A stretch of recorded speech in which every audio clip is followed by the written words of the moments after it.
Vamos lá, meus irmãos, continuando aqui, nosso último dia de aula, 11º dia de aula de Antigo Testamento 2, parte B. Continuando aqui, a leitura do livro-texto. Então, nós paramos aqui, falávamos há pouco sobre essa questão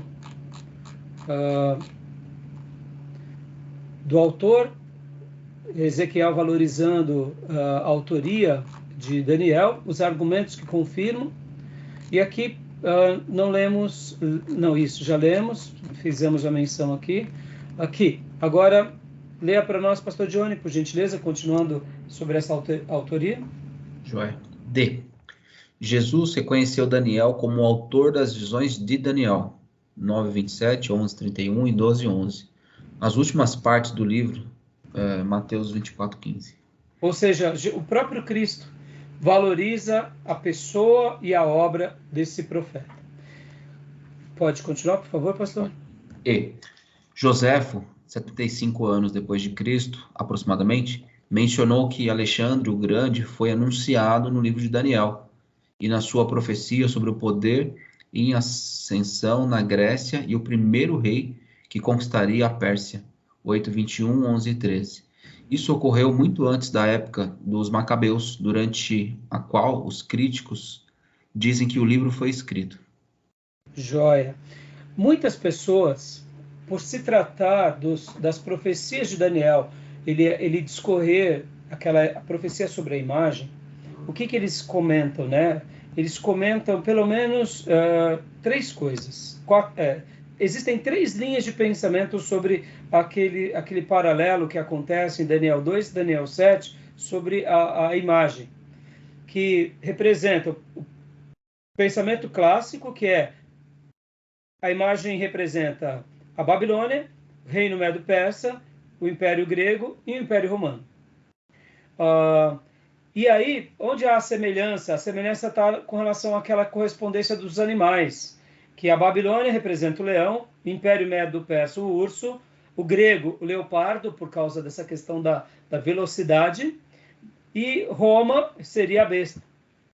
Existe um segundo pensamento, que seria um pensamento não clássico, que também que não é um pensamento evangélico, mas que seria essa correspondência, que a imagem representa a Babilônia, Medo-Persa, Grécia e o período dos Macabeus. E existe também um outro pensamento evangélico que não é muito considerado, que divide assim, Babilônia, Medo-Persa, grego e também grego. Nesse caso não teria a inclusão do Império Romano, segundo a imagem, tá? Por que eu estou falando isso, irmãos? Porque muitos críticos vão dizer o seguinte, que o livro de Daniel foi escrito depois que passaram já todos os reinos, ou todos os impérios. Como eu já disse, nós não pensamos assim, tá bom? Só fiz questão de comentar, só para enriquecer aqui a aula com vocês, tá bom? Continua lendo para nós, pastor, por gentileza, o F. Agora. F. As tradições judaicas e cristãs têm reconhecido Daniel como o autor. Até aí, só até aí. Ou seja, irmãos, para nós, isso é o que importa, é isso que eu particularmente considero, tá bom? Deixa eu fazer um outro acréscimo. Não, já eu faço. Agora, leia para nós, professor Fabiano, dá para ler aí onde você está? Ou está ruim para se ler? Posso ler sim, pastor. Então, cenário histórico, por gentileza. Cenário histórico. A data em que o livro foi escrito, 535 a.C., aproximadamente. Datas das histórias e visões afirmadas ou relacionadas. Daniel 1:1, 606. Deportação de Daniel e 3 anos de treinamento. Daniel 2:1, anos 603. Interpretação do sonho por Daniel e o engrandecimento. Daniel 5:31, ano 539. Interpretação de Daniel para Belsassar da escritura na parede. Dá uma pausa aí, por gentileza. Percebam, irmãos, que quando nós vemos a narrativa do livro, por isso que algumas vezes, olha só que interessante, né? Muitas coisas acontecem e nós não notamos, nós sabemos dos fatos, porque quando um leitor ele estuda o livro, ele presta atenção, então ele vai acompanhar um pouco a história. Nós vemos que é um jovem que vai para a Babilônia, que Deus o exalta, e ele passa a se tornar ali um dos principais, e etc e tal. Depois vem a queda do Império Babilônico, vem o Império Medo-Persa. Então a gente sabe que são vários anos, mas se nós passarmos os olhos rapidamente pelo livro, a gente não nota assim, os detalhes das datas, né? Porque o importante ali é o fato, é o acontecimento. Eu gosto muito da palavra, é a impressão digital divina na vida dele e na obra que ele faz para Deus naquele momento da história. Mas quando a gente começa a estudar essa questão dos anos, olha que interessante, né? Entre a sua ida e deportação, aqui no ano 603, quando ele tem a interpretação para 539, puxa vida, né? 60 e poucos anos, 64 anos de diferença. É interessante, né? É curioso como a nossa história... O que eu quero dizer com isso, irmãos? A nossa história é inacabada. Só vai acabar quando o Senhor nos chamar. Né? A gente está escrevendo uma história, né? Daniel deixa isso claro na sua obra. Assim como Moisés, assim como outros grandes profetas, Jeremias, que profetizou 40 anos, o próprio Isaías, a gente começa a ver aqui que há uma semelhança nesses grandes servos de Deus, né? Há uma regularidade. Claro, não como um sacerdote que exercitava o papel semanalmente, mas de uma forma esporádica, mas uma regularidade de zelo, né? E a maneira que ele registra com tanta doçura que a gente não consegue prestar atenção se não for um estudo mais adequado. Com exceção, é claro, do profeta Ezequiel, que o profeta Ezequiel faz questão de pôr as datas, né? É claro, foi Deus que assim o orientou. Daniel poderia ter feito isso. Daniel faz citações dos acontecimentos, né? Então é bem interessante. Continua aqui para nós, professor. Aqui 606.1. Certo. Pastor, posso fazer uma perguntinha? Claro. Por que quando Daniel ele faz a leitura na parede, ele é contemplado apenas como o terceiro do reinado de Belsazar, se eu não me engano? Né? Porque deveria ser pelo menos o segundo, né? Então, eu não sei te responder, Fabiano, porque você pode ver que o momento em que ele está ali, nesse episódio de Beltesazar, no momento da transição entre Nabucodonosor e Beltesazar, dá para ver que, assim como há a mudança do rei, há uma mudança dos oficiais. Pode ver que ele não está mais naquele mesmo exercício que outrora ele estava. Eu não sei se era uma questão de jubilado, se era uma questão também do que é uma nova liderança, era um novo rei, e aquelas informações de Daniel já não eram mais tão relevantes para ele, porque a gente nota que Beltesazar, ele era um rei festeiro, né? Ele estava muito confortável com as conquistas do seu pai, e ele não cuidou, inclusive, de fazer com que o reinado... Pode ver que ele é o elo fraco da transição. E é uma coisa bem curiosa, né? Porque Babilônia, aqui a Neo-Babilônia, ela estava agora em ascensão, não era muito tempo, ela tinha pouco tempo que ela tinha se tornado um grande império, o pai dele que foi o grande conquistador, e ele, ao invés de se manter nos mesmos princípios que o pai, ele pode ver que ele estava tomando bebidas nas taças sagradas. Então dá para ver que ele era, além de festeiro, irreverente. E talvez, eu deduzo, são opiniões minhas, tá? Fabiano e irmãos, eu deduzo que ele era aquele rei bem demagogo, bem debochado, estava muito confortável sendo literalmente o grande imperador dos seus dias. E por isso que vem a sentença na parede. Pode ver que Meneu, Tekel, Parsim, né? Você foi pesado na balança e achado em falta. Pode ver que a sentença foi contundente. Por que Deus o sentencia? Qual é a ideia que eu tenho? Ele já devia ter visto as obras de Deus por meio de Daniel. O seu próprio pai, Nabucodonosor, temos ideia que ele também se converte, pelo menos pelos editos que ele pronunciou, e dá para ver que ele era debochado, assim como alguns filhos da tribo do sul, que não conservaram os caminhos de Davi. Então, pode ver que ali com Daniel já vem a inscrição na parede, já sentenciando. Uma outra coisa também que a gente tem que lembrar é que Deus usa a Babilônia, a gente vai ver isso nos outros profetas, Deus usa a Babilônia, assim como usou a Síria, mas não quer dizer que todos os métodos que eles utilizavam para dominar os povos era do agrado de Deus. Pode ver que veio acertos de contas também com a Babilônia, tanto é que muitos profetas profetizavam contra a Babilônia. Então dá para ver que ele também, na minha opinião, era isso. Agora, o fato de ser o terceiro era uma hierarquia, Fabiano. Poderia ser o segundo, né? Mas eu não sei o porquê. Realmente eu não sei te dizer. Aí Então, a gente...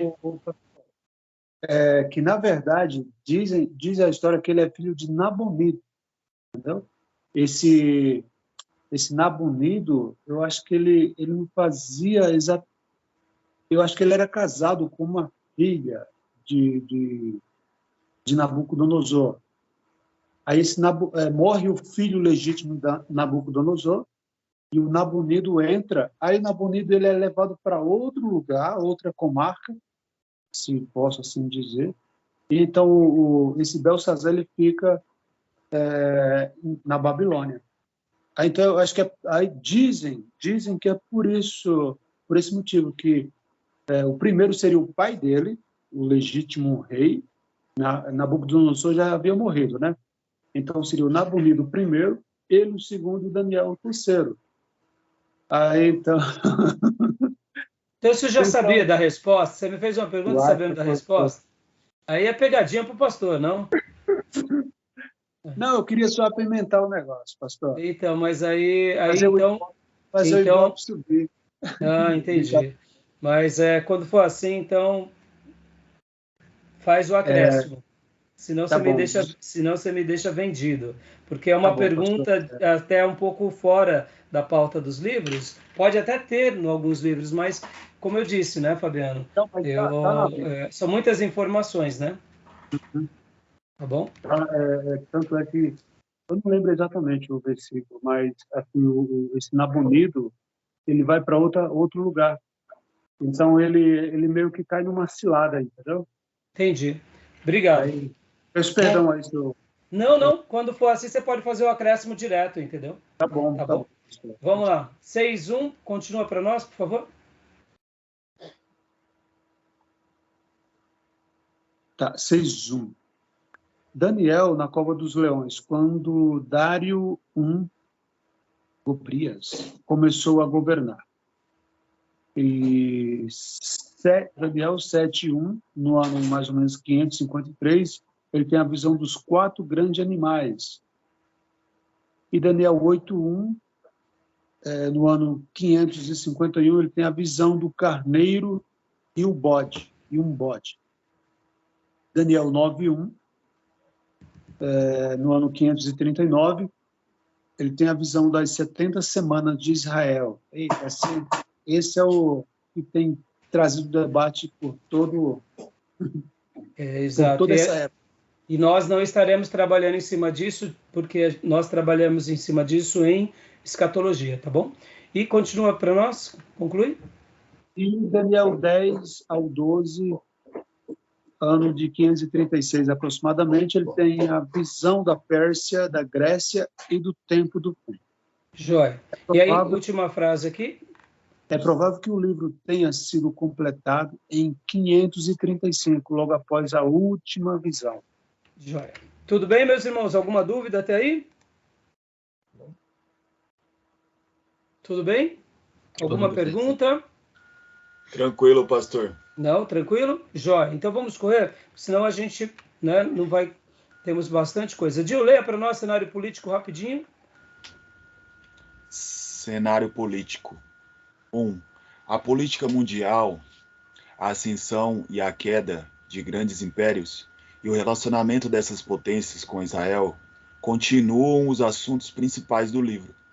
Durante a vida de Daniel, o Império Assírio exalou o seu último suspiro com a queda de Nínive, em 612, e a Batalha de Carquemes, em 605. A nação judaica foi destruída em 568. O Império Egípcio invadido pela Babilônia em 568. O Império dos Medos caiu sobre as tropas de Ciro em 550 aproximadamente. E por último, a Babilônia também foi vencida por Ciro e a Pérsia em 539. Durante grande parte desse tempo, Daniel achava-se em posição elevada, podendo observar de perto as mudanças internacionais, de maneira que pela qual Deus dominava todas as situações. Magnífico. Aqui é uma síntese muito interessante sobre esses vários períodos. Eu acho que isso é muito legal. Eu queria até acrescentar uma última coisa, irmãos. Vocês vão lembrar também que Dário, o Medo, tem um debate muito grande sobre ele, o personagem dele, com relação também quando ele faz os termos e os decretos de retorno do povo judeu para a sua pátria. Então, tudo isso, como arqueologia, são acervos, essas datas, esses acontecimentos, unido ao livro de Daniel, todo esse acontecimento acabam sendo acervos muito interessantes para nós, né? Termos o conhecimento dos fatos e vermos como ele foi decisivo durante esse período, tá bom? Então, leia para nós aqui, Gil, rapidamente também, o acontecimento internacional.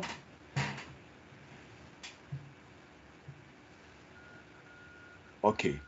O acontecimento internacional mais importante de Daniel é o começo da era do reinado dos quatro grandes, conhecida como os tempos dos gentios. Daniel 2, 36 ao 45, capítulo 7, do 2 ao 18. Lucas, do 21 ao 24. Dá uma pausa aqui. Pode ver que ele chama o tempo dos gentios, dando uma ideia de uma profecia apocalíptica, mas também aqui não é só uma questão apocalíptica, mas pode ver que é desse capítulo, do 2 ao 7, que ele também vai escrever em aramaico. Porque para ele também, naquele momento da sua história, ele estava sendo útil aos gentios. Ele estava profetizando ao seu povo, mas ele estava também profetizando aos gentios, tendo aquela mesma ideia de Abraão, que Deus tira Abraão aonde? Do meio dos ímpios, para que Abraão agora, por meio dessa eleição, ele fosse bênção para as outras nações. Daniel estava sendo bênção para as outras nações. Então aqui também a gente tem uma ideia de uma correspondência bem interessante sobre isso. Continua para nós, filho? Ok. Esse período começou com Nabucodonosor, a cabeça de fino ouro, e é caracterizado pelo domínio gentil sobre Jerusalém. Somente terminará quando o Deus do céu suscitar um reino que não será jamais destruído. Capítulo 2, versículo 44. O reino messiânico está em Mateus 25, do versículo 31 ao 34. Joia. Então tá bom. Joia. Alguma dúvida? Pergunta, irmãos? Ô pastor, é possível que Daniel tenha sido castrado, né? Por estar lá no palácio junto com o rei? Então, eu já ouvi alguma coisa sobre isso, mas eu não acredito.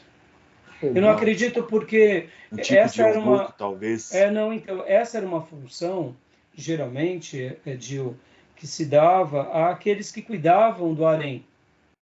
O eunuco, pensa assim, ele era uma pessoa que trabalhava diretamente cuidando das mulheres e concubinas reais. Não era uma questão, pelo menos até onde eu sei, né? Tão utilizada, né? Mas poderia. Em alguns filmes nós vemos assim conselheiros eunucos, conselheiros ainda mais quando são de outros povos, mas é uma questão de filmes. Pode ser que na história mundial isso seja uma verdade, mas eu não sei te dizer, viu, Gil? De verdade, eu não sei, né? Eu acredito que não, né?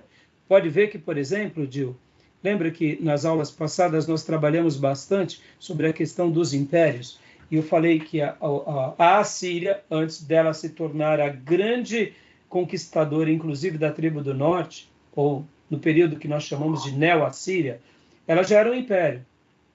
Babilônia já era um império. Agora, com Nabucodonosor, com o pai de Nabucodonosor, e principalmente com Nabucodonosor e com Beltesazar, com o filho de Nabucodonosor, eles se tornam um império. É a Neo-Babilônia. O Egito também era um império. Então, pode ver que Daniel, ou melhor, José, quando vai para o Egito, isso não acontece com José. Pelo contrário, José, inclusive, casa-se com a filha de um sacerdote egípcio. E pode ver que tem Efraim e Manassés. Então, assim, eu acho difícil. Eu acho que se realmente fosse algo assim, teríamos algumas menções. Mas são aquilo lá. Não dá para a gente saber, né? Pode ver que Jeremias não casou. Ele era eunuco por vocação. Dá uma ideia de Jeremias por vocação. Estudando um pouco sobre essa questão de eunuco, irmãos, temos 3 tipos de eunuco. Tem o eunuco por decisão, voto de castidade voluntário, celibatário, como Paulo. Pode ver que Paulo faz uma escolha porque ele prefere, não é que ele não tenha. Existe o eunuco, eu diria por vocação mesmo, no sentido de ele nasce um homem ou uma mulher que não tem o desejo de casar, é muito bem resolvido, para ver que são poucas as pessoas. A gente entende quase como um dom mesmo. E existe o terceiro, que é o que realmente passa pelo processo da marra, né? Vira eunuco na marra, né? Que foi subjugado, conquistado. Então, tem aquele que decide, ele tem um libido, mas não quer. Tem aquele que nasce praticamente sem o libido, não é que ele não tenha, mas é uma coisa... Pode ver que na história das pessoas, de uma forma geral, poucas pessoas não pensam em casar, né? A maioria querem casar. Até mesmo por causa da questão do mandamento, né? Crescer, multiplicar, encher a terra. E então a gente entende isso. Então, Daniel, não sei te dizer, viu, Jim? Não sei te dizer, tá bom? Você sabe de alguma coisa? Ouviu de algum comentário ou não? Não, eles defendem, tem como argumento que Daniel, quando foi jogado na cova, não tinha família, né? E eles defendem que isso é um argumento provável que ele não tinha família por conta que quando ele foi levado, ele foi castrado, virou um eunuco, né? Porque naquela época era costume não ser condenado somente o homem, mas toda a família junto, né? Sim. Seria algo comum a ser feito. E eles defendem em cima disso também, usam como argumento. Mas não, o senhor tem toda a razão. É um argumento plausível, a gente não pode desconsiderar, né? Sim. Mas eu penso, a gente fica como hipóteses, né? Como as escrituras não fecham nenhum pensamento, né? Exato. É melhor a gente não... O que a Bíblia não afirma, a gente não afirma. Bem simples. Exato. Né? A gente afirma o que a Bíblia afirma. E naquilo que a Bíblia não afirma, a gente pode até especular. Mas a gente tem que sempre colocar que eu acho, eu deduzo, né? Bom, cenário religioso, rapidinho. Nessa época, a religião babilônica centralizava-se em Bel, Merodach ou Marduk, Jeremias 52. Lendo rapidinho. Entretanto, com a posterior ascensão da Babilônia, Merodach, seu deus padroeiro, tornou-se mais importante do que Enlil, passando a ser o senhor ou Bel, cognato de Baal, do panteão dos deuses da Babilônia. Então, esse é um outro assunto também que a gente poderia gastar mais tempo, mas eu vejo que não há tanta necessidade, né? Merodach era o deus supremo para a Babilônia. Nabucodonosor não se mostrou apenas um gênio militar, amante do luxo, edificador de monumentos, jardins e canais hábeis administrador, mas também um homem muito religioso. Sua paixão religiosa era enriquecer o templo de Merodach, na Babilônia, com ouro, joias e pedras preciosas. Então, uma informação bem interessante aqui. Júnior, você ia falar alguma coisa? Não, é que sobre o que ele estava falando, eu vi aqui um assunto que diz assim: depois o rei ordenou a Apenaz, chefe dos seus eunucos, que trouxesse algum dos filhos de Israel, tanto da linhagem real como dos nobres, jovens sem nenhum defeito, de boa aparência, sábios, instruídos, versados no conhecimento e que fosse competente para servir no palácio real. Isso é uma referência lá em Daniel, né? Sim, no capítulo, logo no início, né? É. Chefe dos eunucos. Então, mas perceba, isso dava para ver que era uma pessoa chefe deles, mas também não podemos afirmar que ele era. Não falo, não. Né? Entendeu? Acontecia, irmãos. Vocês têm que lembrar que num reino, o rei, ele tinha a sua corte. Dentro da sua corte, dos palacianos, ele tinha o general, os conselheiros, o primeiro-ministro, ele tinha aquele que era o escrivão, o secretário, ele tinha também o eunuco. Podem ver que essas pessoas que estavam ao redor do rei, eles tinham uma influência muito grande na corte. Lembram que Neemias, ele se apresenta triste diante do rei? Apresentar-se triste diante do rei era um problema muito sério. Por quê? Porque todos os empregados que iam diante do rei tinham que apresentar-se felizes. Até mesmo os de baixo escalão. Padeiros, copeiros, serviçais. Por quê? Porque era uma demonstração de que o rei os tratava bem. No momento em que Neemias se apresenta com um semblante triste, ali ele já estava colocando a cabeça dele na guilhotina. Segundo motivo, o pedido dele foi um pedido também de colocá-lo na cabeça na guilhotina. Por quê? Porque mesmo um copeiro, ele poderia ser um agente duplo de um outro reino. Ele poderia envenenar o rei. Ele poderia matar o rei. Ou seja, as pessoas da corte jamais deixavam a corte. Porque elas estavam informadas de tudo que acontecia na corte. Os segredos, as reuniões, que nem acontece nos filmes. A pessoa está ali entregando vinho para os reis, para o general, eles estão ouvindo as estratégias. Eles poderiam ser agentes duplos.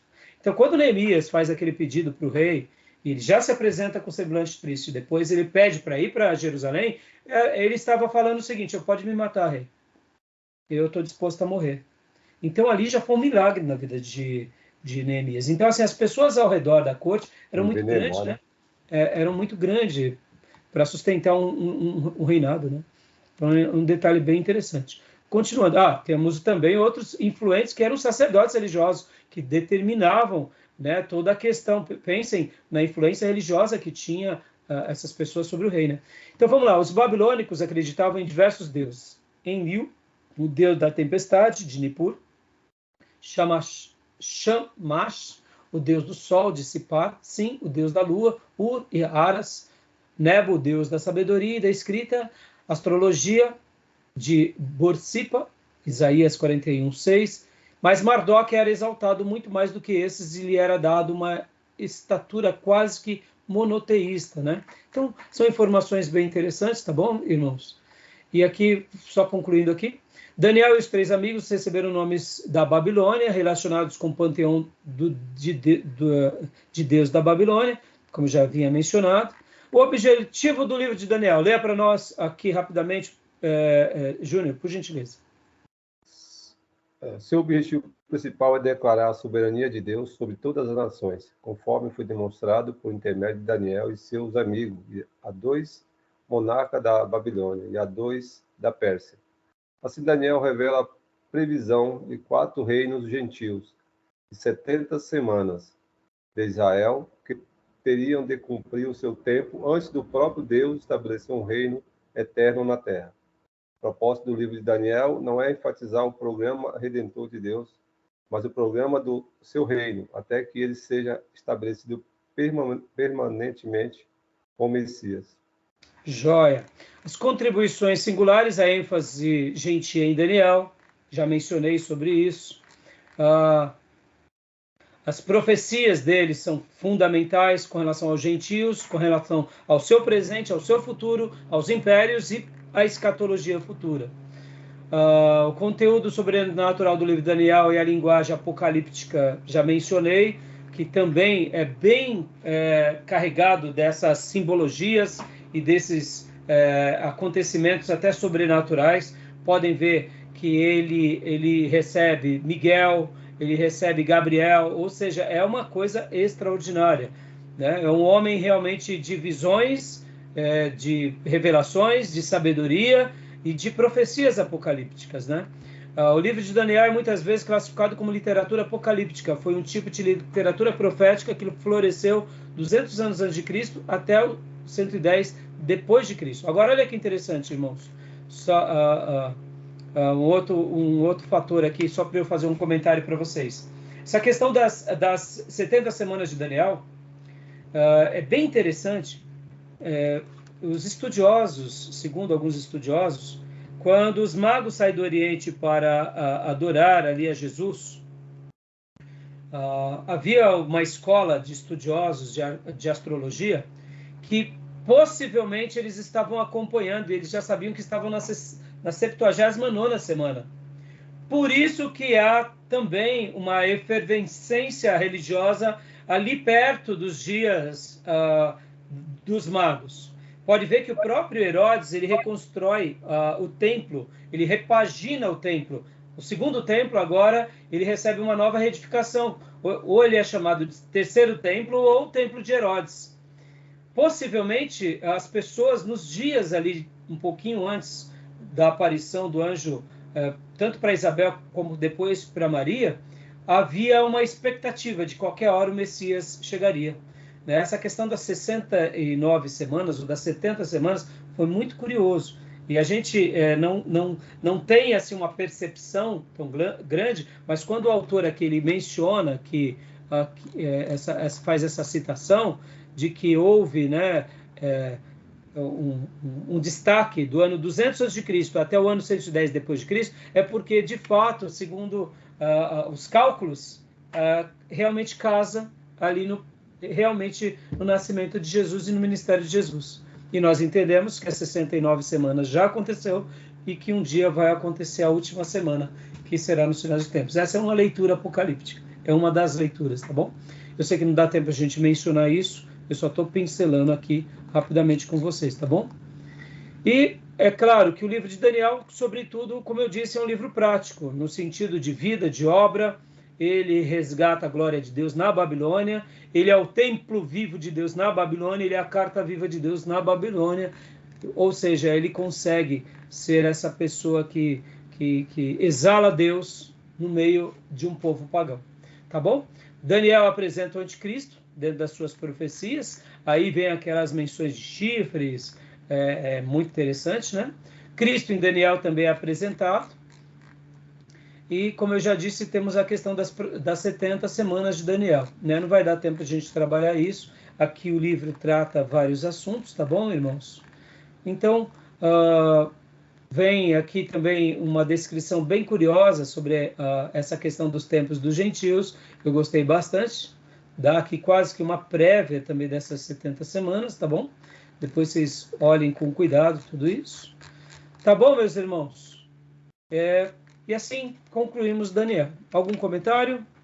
Alguma pergunta? Alguma dúvida? Né? Não? Tranquilo? Tranquilo. Joia? Joia. Então vamos agora para o próximo material, irmãos. Eu quero agora falar com vocês, então, sobre o outro livro. Vamos trabalhar agora no livro do nosso querido irmão Hill e também do Alton, né? E a gente vai agora falar rapidamente sobre os profetas menores que faltaram, né? Como eu já disse, nós já trabalhamos sobre alguns, ficou faltando alguns. Então vamos começar com Abacuque. Abacuque, como vemos, ele é contemporâneo de Jeremias, de Daniel, de Ezequiel, então ele está aqui inserido nesse contexto. Depois de Josias, Joacás, Joaquim e Zedequias, ele está bem nesse contexto.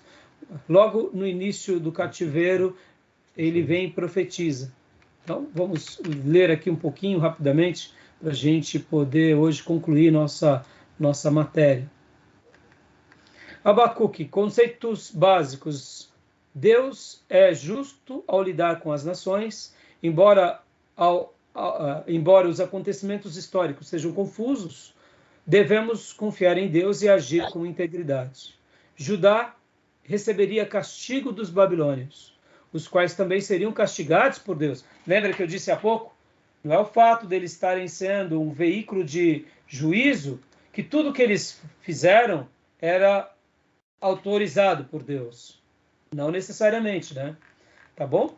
Então, Fabiano, leia para nós, por gentileza, filhote. Dá para ler?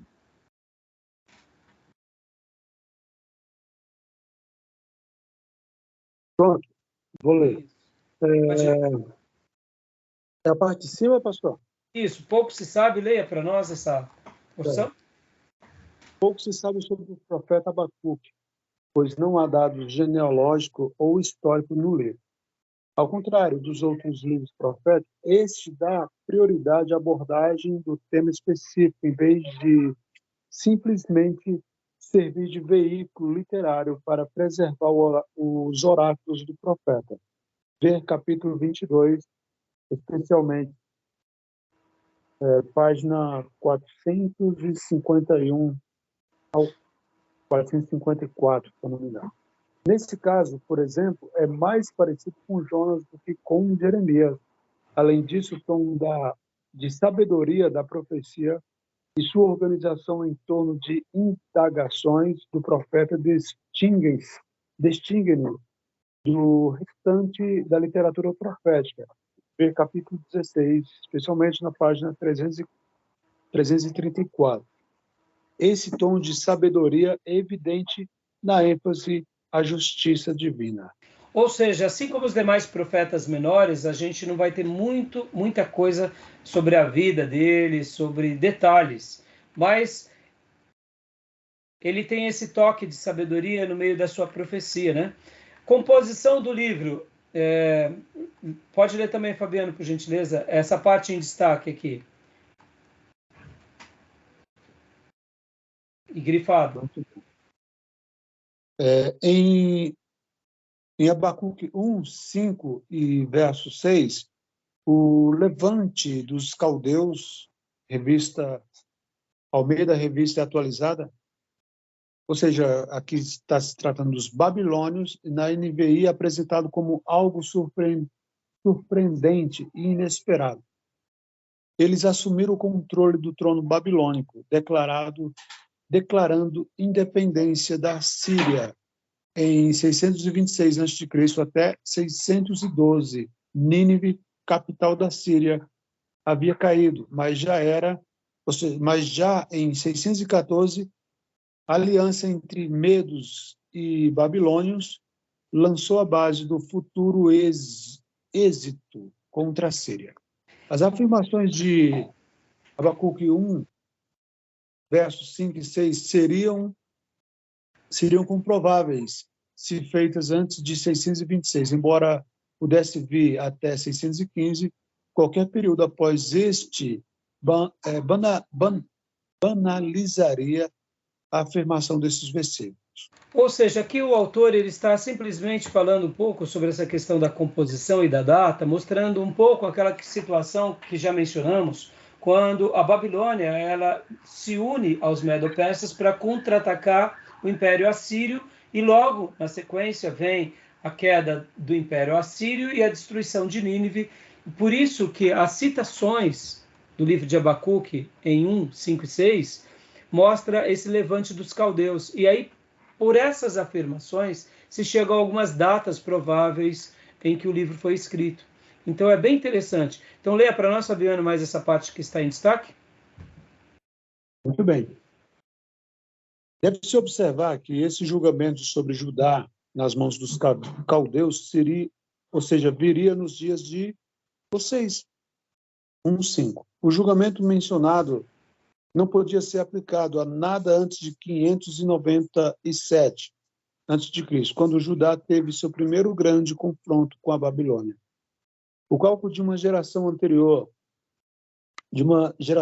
a este sugere 640 a.C., aproximadamente, a possível data mais antiga para a profecia. Ou seja, eu achei bem interessante, e voltando aqui para o nosso mapa, então por isso que é tratado, por exemplo, ao início do cativeiro, é por volta do ano 605, então ele deve ter profetizado por volta desse período aqui, já anunciando essas questões da Babilônia e do julgamento que Judá passaria, Jerusalém passaria. É bem interessante. Então, são profecias bem prováveis, e essas especulações são bem plausíveis, tá bom, meus irmãos? Né? Ó, Josias subiu ao trono de Judá em 640, pois não. Bonito é o nome dele, né? A tradução significa abraço. Abraço, né? Legal.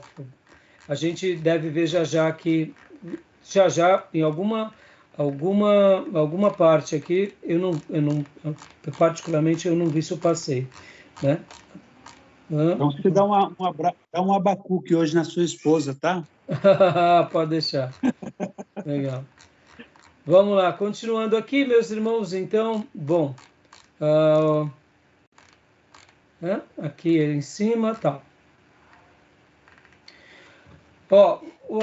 Assim, os limites estabelecidos para a profecia de Abacuque sugerem sua datação entre 640 e 626 a.C., aproximadamente. 630 é tida como a melhor estimativa que o tornaria Abacuque contemporâneo de Jeremias. Tá bom? Tudo bem até aí, meus irmãos? Ok. Tá joia? Aí o autor vai trazer vários detalhes, eu achei muito rico essas informações históricas, né? Sobre a questão do contexto, né? Assurbanipal subiu ao trono assírio em 668 a.C. e herdou o império no auge da glória. Lembra? Tiglat-Pileser vai e faz as grandes expansões e os seus grandes domínios. E aí vem Assurbanipal logo na sequência, alguns anos e décadas depois. Todavia, no final do seu reino, a deterioração era evidente e a grande queda aconteceria não mais que 20 anos depois. O problema começaram a surgir em meados de 650, quando Psilmético I, o faraó egípcio, iniciou a expulsão dos assírios do Egito. Assurbanipal foi incapaz de impedir isso, pois estava preocupado com a guerra civil a sudeste do império. Podem ver que o rei Josias ele morre uma morte prematura naquela batalha de Carquemes. Percebam, irmãos, era um momento de muita confusão política e de muito poder. Ora, a tribo do sul estava se unindo ao Egito para contra-atacar os assírios. Ora, havia todas essas investidas, né? E pode ver que durante os reis de Josias, já que o Império Assírio estava decaindo, ele teve essas expansões econômicas e políticas. Então a gente nota o poder que havia de atuação nesses dias e como esses reinos eles eram fortes, assim como acontece até hoje, irmãos. O momento que a gente está passando na economia, no mundo, como isso tudo afeta o povo de Deus, afeta as nossas tomadas de decisão, afeta até a cultura de um povo, né? À medida que o poderio assírio se desintegrava, as reformas do jovem rei Josias começavam a tomar conta de Judá, sem a ameaça de castigo ou de interferência da Síria. Josias lançou livremente o fundamento visionário para o retorno do povo e das ideias da aliança. Foi nesse contexto que ele começa a fazer uma obra pregando ali para o povo, né? Olha o esboço do livro, é bem interessante. Vem o seu primeiro discurso, segundo discurso e o terceiro discurso, né? Onde é subdividido a oração dele, da resposta da oração, ou seja, o oráculo de julgamento, a Babilônia vai invadir Judá. Por isso que aí chegamos a uma decisão que foi escrita por volta de 620 alguma coisa, por quê? Porque ainda não tinha invadido, lembra? Né? A gente vê aqui no mapa, né? 605 é quando eles realmente se estabelecem ali como base e fazem ali fazem um sítio em Jerusalém, né? Segundo discursos, pergunta de Abacuque com relação à justiça de Deus, divina, né, de Deus, instruções de Deus, a responsabilidade do justo. Aí, olha só, essa questão da responsabilidade do justo, irmãos. Isso é muito interessante porque aqui Deus está no controle de tudo, mas cada filho de Deus tem uma responsabilidade. Então, o oráculo de julgamento contra a Babilônia, pedido de misericórdia de Abacuque, o poder soberano de Deus para livrar, a confiança de Abacuque na soberania de Deus. Ou seja, a gente tem uma escolha a fazer, né? A gente não pode achar que tudo vai acontecer, que a gente não tem responsabilidade nenhuma, né? Beleza? Tudo bem até aí, meus irmãos? Alguma pergunta? Alguma dúvida? Algum apontamento do que vocês leram nos outros livros do Ellison? Joia? Querem fazer algum comentário? Podemos prosseguir. Prossiga. Joia. Propósito e mensagem. Pode ler para nós, pastor Johnny? Por favor. Agora, o Império Assírio estava no domínio havia mais de um século, mas até 630 a.C., parecia claro que o declínio era irreversível e que acabaria com grande reorganização do poder político mundial. Um dos desafios dos profetas era conciliar o fato de a Síria, a vara de Deus, estar saindo de cena e Judá permanecer sem castigo pelas terríveis ofensas contra Deus e a aliança. A queixa de Abacuque sobre aquela situação sombria trouxe a resposta divina de que os babilônios seriam o canal do castigo de Judá. Esta revelação apresenta o principal tópico de debate no livro. Dá uma pausa aqui, pastor, por favor. Olha como isso era difícil, meus irmãos.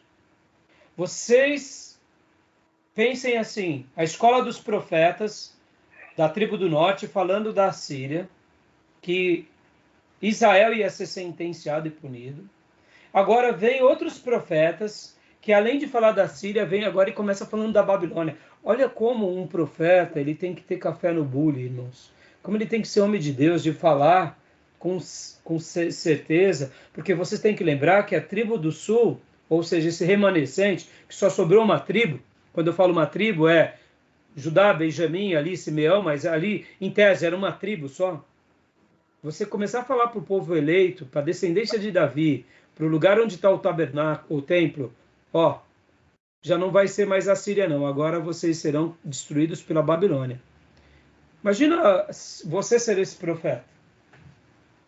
Você acha que você ia ser bem aceito na corte? Por isso que Daniel, vamos dizer assim, ele honrava tanto Jeremias, porque Jeremias foi esse último porta-voz, juntamente com Abacuque. Pense nisso. Você ser um profeta, filho de um sumo sacerdote, falando para o seu povo, logo depois de um rei que teve um grande avivamento, que foi Josias, que teve uma morte prematura, se levantam os descendentes de Josias, e você está falando assim, olha, vocês pecaram também, e vocês se desviaram, e Deus vai mandar agora a Babilônia. Isso era muito sério. Então, percebam que a vida de um profeta, ela se torna solitária, porque a mensagem do profeta vai sempre vir na contramão daquilo que as pessoas querem ouvir. É claro que a mensagem de esperança era muito bem vista, mas como esses homens eram resolvidos, como esses homens eram sérios, né? Eu poderia dizer algo mais ou menos o seguinte, irmãos, já pensou um pastor bem conhecido da nossa nação ser levantado por Deus e começar a fazer apontamentos bem sérios e cada apontamento começar a acontecer? O Brasil vai passar por isso, vai vir uma nação X, vai acontecer tais fatos, tais acontecimentos. Você acha que essa igreja desse pastor vai ser cheia? Vai ser vazia? Se marcar, esse profeta vai estar preso nas penitenciárias. Mas era essa a relação. Esse profeta está falando do governo, está falando dos poderosos da nação, dos ricos, corruptores, os corruptores e aqueles que se deixam ser os corruptos e os corruptores. Está falando com os ricos insensíveis, está falando com os pobres também que não dão ouvido para Deus. Pense em alguém assim. E é por isso que a gente tem que, ao estudar esses profetas, nós não podemos deixar de usar o lado prático. Porque eu acredito que o nosso mundo está em juízo. Mas saber como que Deus vai exercitar o juízo dele é uma coisa que somente um profeta cheio de Deus vai poder afirmar. Né? E eu acredito nessa possibilidade. Agora, se Deus não levantar profetas para falar de uma forma direta, nós já temos as profecias bíblicas que podemos apontar. Quando apontamos que o nosso país e o Ocidente já está sob juízo, é por causa dos pecados do Ocidente.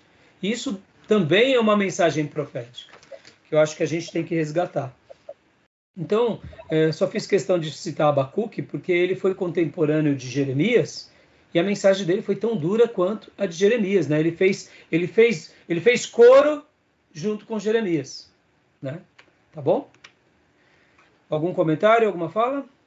Alguma pergunta?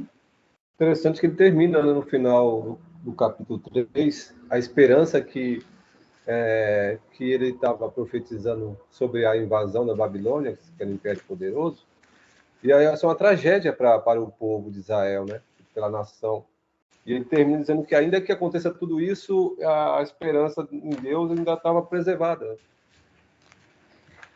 Deus sempre cuidando dos seus, né, Júnior?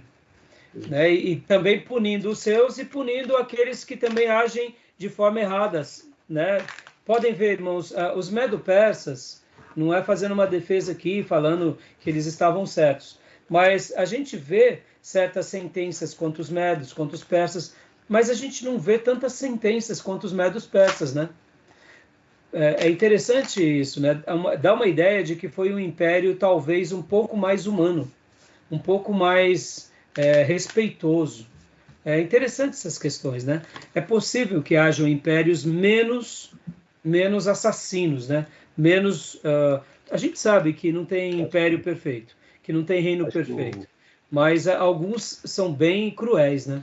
Acho que para mim na história o mais assim gentil foi o Macedônio de Alexandre. Então então eu não sei te dizer, Júnior, mas os romanos eram terríveis também. Então o Império Romano era cruel, né? Então assim é interessante, é uma boa pesquisa, né? Para a gente procurar saber sobre isso, né? Tá bom? Continuando aqui, onde você parou, Pastor Johnny, você leu até aqui, né? Isso. Leia para nós essa segunda parte. O propósito do livro é analisar a questão da justiça divina na esfera nacional. Desculpa. A questão da teodiceia, justificação dos procedimentos de Deus com a humanidade. Era. Como pode o Deus justo usar nação perversa como a Babilônia como instrumento de castigo? Abacuque não sugeriu que o povo de Judá não merecia punição. No entanto, se Deus desse vitória aos babilônios sobre Judá, isso não indicaria sua aprovação ao procedimento deles? De várias formas, o livro lida com a mesma questão que o livro de Jó. Este se preocupa com a justiça de Deus quando o indivíduo sofre. Abacuque questiona a justiça de Deus quando uma nação perversa prospera. Então, você vê que por essa razão o livro trabalha dentro dessa relação de até uma reflexão, um pouco mais de sabedoria, mas levando o ouvinte e o leitor a essas incógnitas, mas ao mesmo tempo há uma construção. Deus está no controle, Deus não perdeu o controle, e você vê que ele faz coro. Tem o questionamento de Asaf, né? Sim, exato, ele faz o questionamento de Asaf, nos leva a refletir como Jó, porque o justo sofre. Agora, a Babilônia vai ser também um instrumento de Deus? Vai, mas isso não quer dizer que Babilônia está toda correta. Ou seja, a gente tem que lembrar, irmãos, que até o diabo, ele é um instrumento nas mãos de Deus quando Deus quer usá-lo. Soberania. Deus é soberano. Isso não quer dizer que a maneira que o diabo é usado seja da forma que Deus deseja. Mas ele é um instrumento. Isso, em última instância, o diabo é um instrumento nas mãos de Deus, né? Então, conclui agora, pastor Johnny, em Abacuque. Em Abacuque, a teofania do capítulo 3 realiza o mesmo. A demonstração da presença divina deve ser suficiente para promover confiança, mesmo quando as respostas não estão disponíveis. Ou seja, né, a gente tem que acreditar nessa soberania que nos abraça. E uma das coisas que mais me fascina no Novo Testamento, irmãos, é ver como Jesus e os apóstolos eles eram resolvidos no Império Romano. Vinham as pessoas, perguntavam para Jesus e para os apóstolos, mas e o reino de Israel não vai ser estabelecido? Vai, vou chegar lá. E ele chegou na cruz. E depois, a cruz é o restabelecimento. E podem ver que a igreja primitiva ela era tão resolvida com relação a isso, que logo, algumas décadas depois, os próprios cristãos iam para as arenas romanas, os coliseus, e lá eles cantavam hinos antes de morrer, porque essa mensagem tinha chegado até eles, e eles eram muito resolvidos, cidadãos dos céus aqui na terra. Então, essa clareza profética só é entendida por quem realmente vislumbra o eterno, crê na soberania e participa de tudo isso com muita graça, tá bom? Continuando aqui, vamos lá. Leia para nós, pastor. A primeira parte da resposta é mostrada em 2, verso 4 e 5, abordando-se a questão da responsabilidade individual. Mesmo quando o mundo está confuso e os propósitos e planos de Deus são obscuros, o justo tem a responsabilidade de agir com integridade.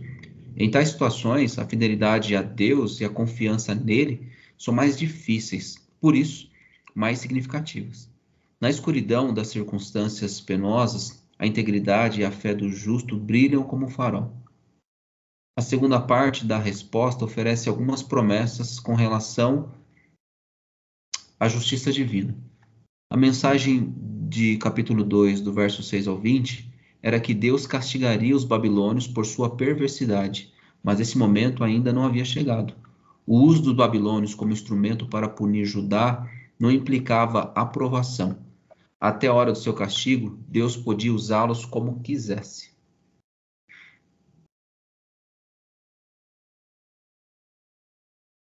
Pastor, o senhor está no mudo. Obrigado.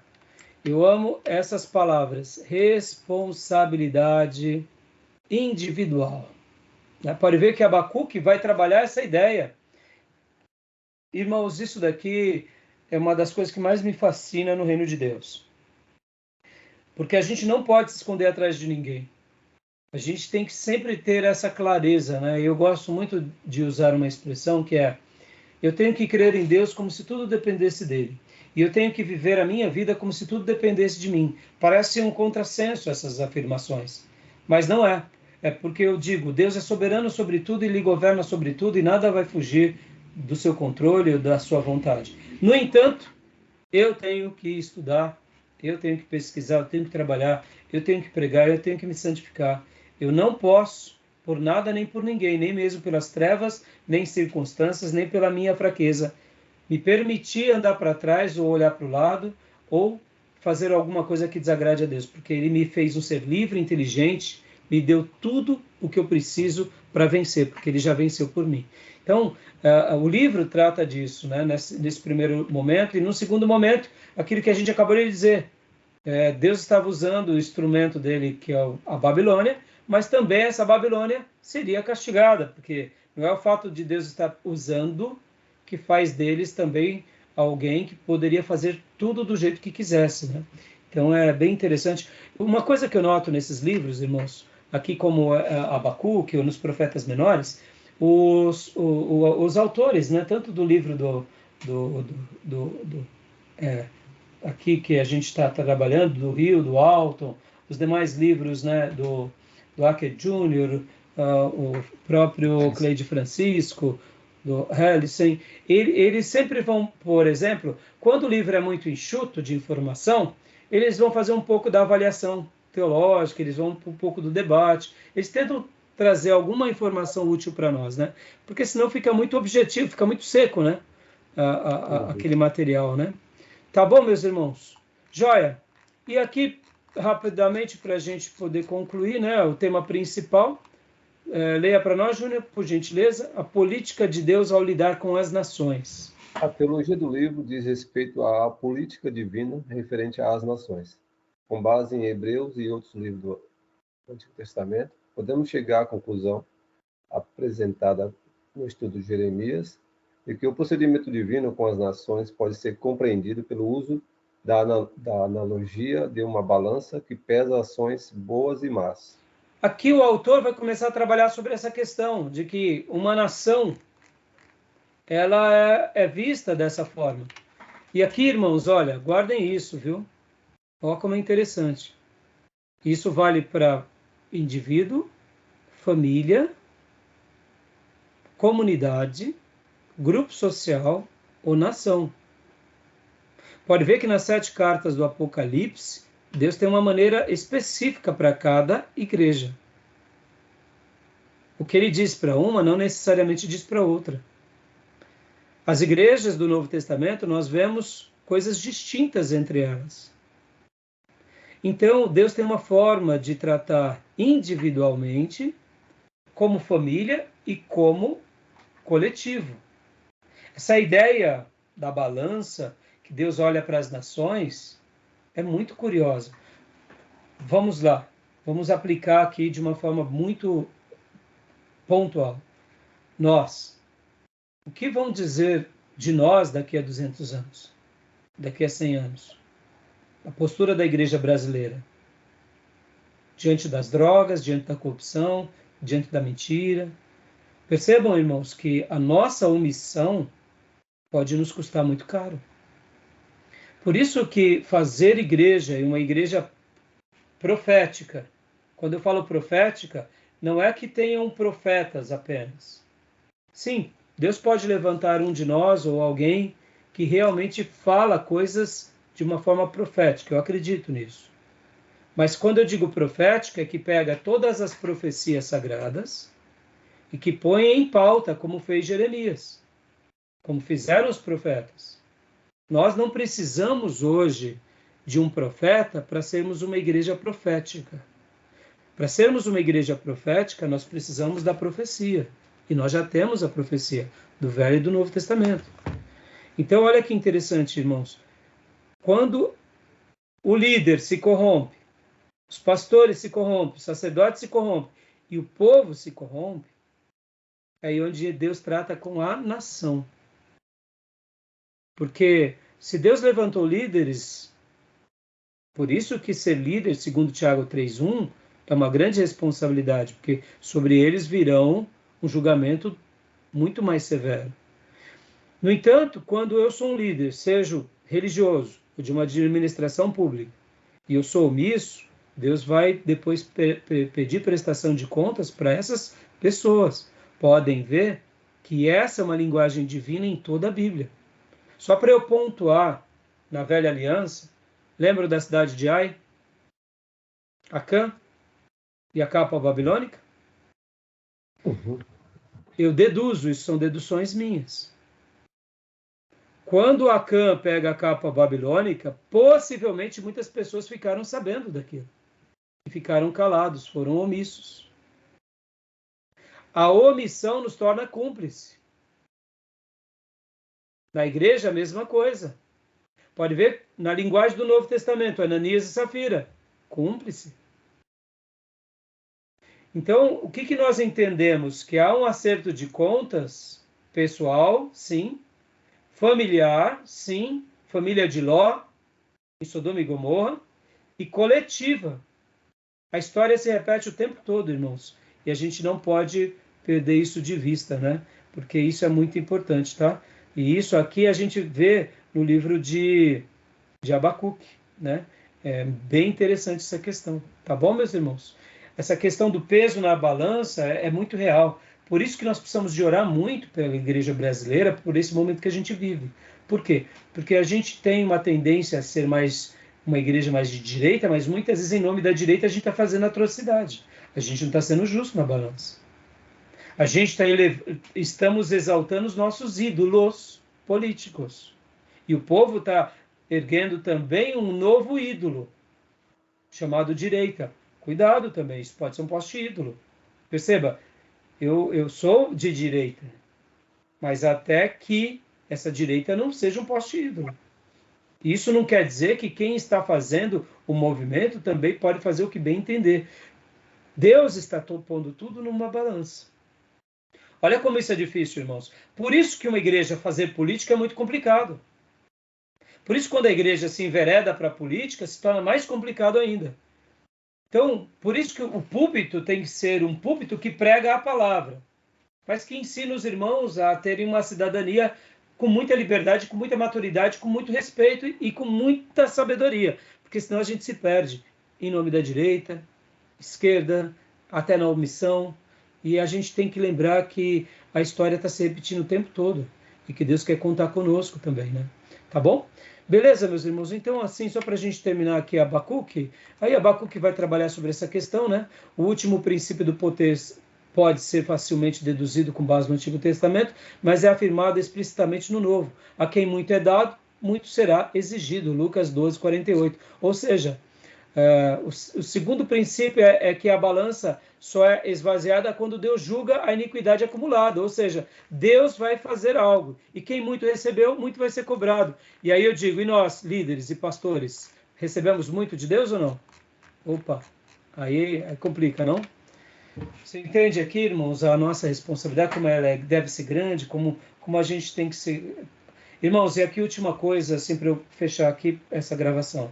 Um profeta, ele não toma proveito no reino, nem na profecia.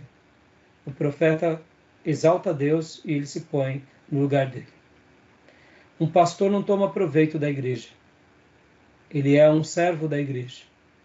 Um pastor, ele não é o dono da igreja. E como é complicado a gente viver essa dimensão e saber viver diante dessa situação. Tá bom, meus irmãos? Podemos... Alguma pergunta, alguma dúvida sobre Abacuque? É um livro muito lindo, não vai dar para a gente fazer uma análise sobre ele, porque é o último dia, né? Algum comentário? Alguma pergunta? Okay. Tranquilo? É que tem o primeiro avivamento da história? É isso? Não, porque outros avivamentos já aconteceram, né?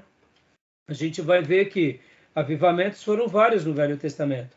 E aqui, quando a gente fala sobre os dias dele, pode ver que ele está pregando aqui um pouquinho depois de Josias. Ele prega no final desse avivamento, né? Ele ora por um avivamento, porque se realmente ele prega logo depois da morte de Josias, aqui já estava voltando ao período de apostasia novamente. E pode ver que ele pede o quê? A oração dele é a súplica por um regresso ao avivamento. Entendeu? Não é o primeiro avivamento da história, porque se a gente for ver, Fabiano, há vários avivamentos, né? A gente vai ver avivamento com Davi, a gente vai ver avivamento com Josafá, a gente vai ver avivamento aqui nos dias de Ezequias e também nos dias de Josias. Então, avivamentos foram vários, né? Sem contar avivamentos com Moisés, avivamento em Nínive. Possivelmente a gente vai estudar isso em história de avivamentos, a gente tem uma dúvida se foi um avivamento ou não, mas há opiniões sobre isso. É que, na realidade, como ele foi fruto de um mover maravilhoso de avivamento, e ele vê o seu povo à decadência, ele roga a Deus para que haja um grande avivamento. Tá bom? Tudo bem? Alguma pergunta? Alguma dúvida? Amém, pastor. Joia. Então, vou encerrar aqui a gravação e vamos para o último bloco. Tá bom, meus irmãos?